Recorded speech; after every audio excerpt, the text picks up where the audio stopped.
Постојат прашања за кои не се преговара, црвени линии преку кои не се поминува. Кога сте подготвени едно прашање да решите по секоја цена, тогаш цената е највисока.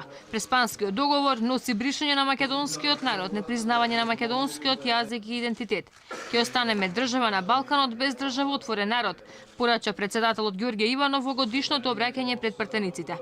Мнозинството во ова собрание не само што не ја почитува, туку оди спротивно на волјата на народот.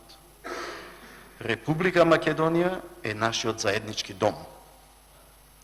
Вие наумивте да го реконструирате со тоа што ќе ги отстраните неговите носечки столбови и ќе ги подкопате неговите темели.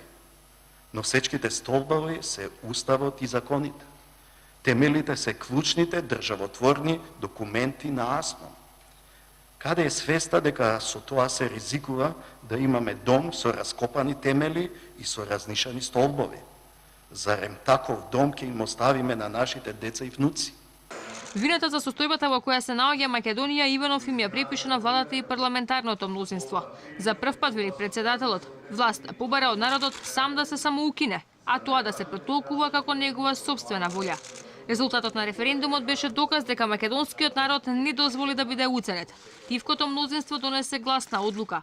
Никој нема мандат од народот да го одменува уставот поради промена на уставното име, ниту право да тргува со идентитетот, вели Иванов. Председателот е дециден дека подписот на законите за јазици и за договорот од Преспа, за кој не даде амин, во секој член го прекршуваат уставот, а се погазени и процедурите. Иако претениците од владеачкото мнозинство за време на говорот постојано му дофрлуваа на председателот, Иванов им врати.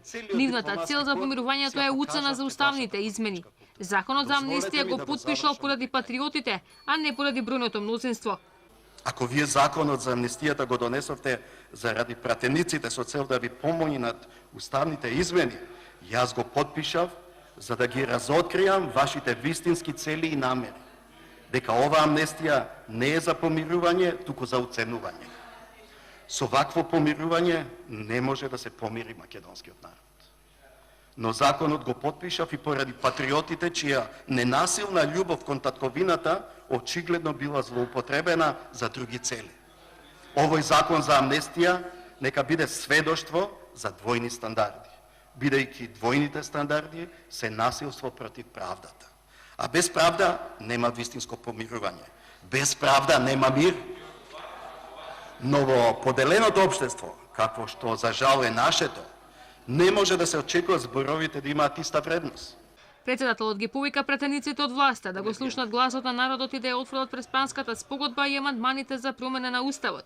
Говорот на Иванов денеска го слушнаа само претениците од ВМРО, ДПМН и СДСМ и присутните дипломати, но не и партиите од албанскиот блок.